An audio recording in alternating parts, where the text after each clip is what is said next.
Hello, my name is Luca, a 14-year-old boy, a Spaniard football and public photography enthusiast.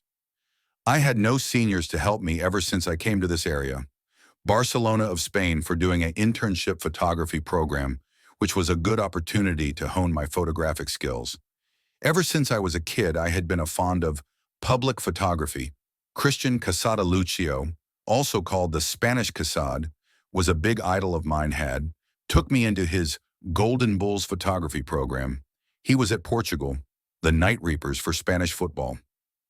My life's not being running good since I ever came into this area, since I had to do all the work myself with getting no help from any seniors or relatives. They were all non-existent to me in this life phase. I had been hungry after waking up in the late morning of Barcelona. One sunny day I was thirsty and craved a watery and fresh food. I got one food in my mind, that was mashed boiled fish chips. I hurried over to the market with my car as it was late morning and a pile of dollars or two in my pockets. Madeira, the madness of football always runs here. A population of 300,000 is a crazy record for a UN. With 80% of the population going to fish markets daily, makes it more uncomfortable and hazardous to stay on this market on a deep, bright, skin-burning, heaty day. La Lavradores. A famous public food and meat market has become the topmost market over the years, with an average calculation of approximate 100,000 people and a ratio of 10-to-1 over a shop. Port San Telmo, a dockyard for fish transport and live sales, was the one I went over with, having a rustle muscle with the crowd. I had almost lost consciousness in the crowd, wiping my face as I was sweaty. Finally, it was noon. The crowd ran off, and I was the last one. All sellers had sold their crates for fish.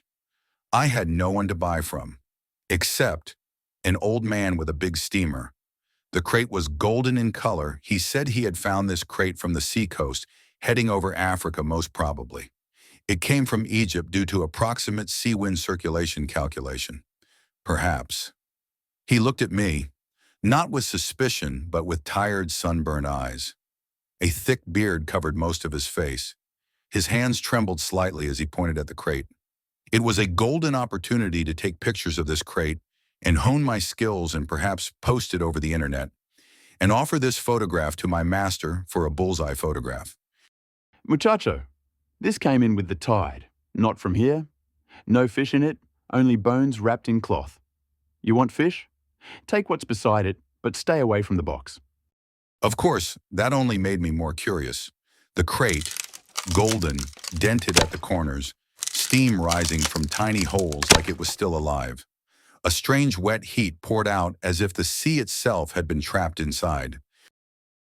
I bent down, my camera hanging at my side. The fish beside it were untouched, but the crate, it had hieroglyphs, Egyptian, old, ancient, real. Then I saw it, inside, wrapped in linen, but wet, like it had been staying over the sea for 1,000 years. The face beneath the layers was too fresh, too new to be old. My stomach turned. I felt a tug on my jacket. It moves sometimes at night. I don't touch it. I sell fish. That's all I know. I didn't want it. I didn't ask for it. But I suddenly held my camera straight and got a picture. Meath. I want meath. In that flash, its eyes opened. Hello, Lucio. Can you hear me? You have done a great job. Your internet post has got the famous detective CAPRIO, who has solved 300 above of paranormal cases. Yes, I can, coughs. Yes, my friend, it's me. You took the photo. You woke it up. I turned, and there he was, Detective Caprio, tall, coat heavy with sea spray and dust. He'd been watching me. He knew something I didn't. It shocked my eyes, the famous detective. That crate didn't drift in. It was meant to land here. This city, this market. Someone brought the pharaoh back, and now he wants his eyes. His eyes?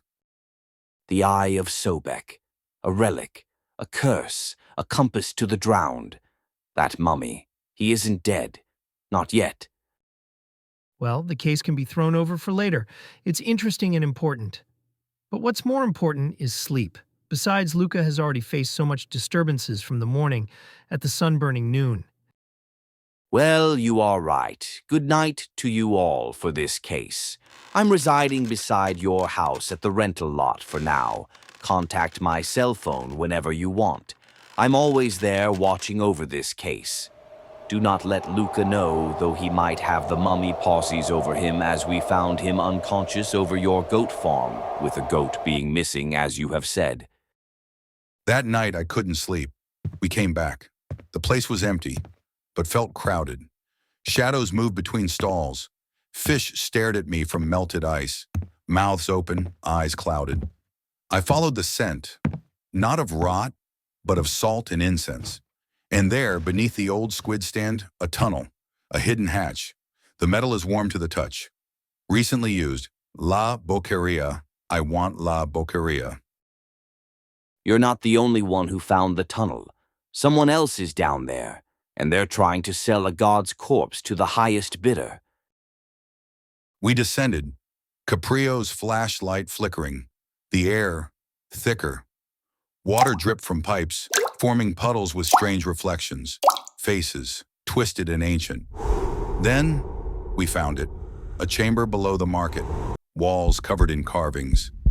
Egyptian, yes, but mixed with Catalan graffiti from the 1940s. History was layered, and at its center, the mummy, standing, breathing, looking right at me. I am the tide returned, the salt reclaimed. I am Sobek's voice, and your blood wakes the sea. That's when the lights exploded, the tunnel shook, and Caprio had drawn a gun not at the mummy, but at me. You're the link, Luca. The camera, the picture. It didn't just reveal him. It binds you to him. What had I done?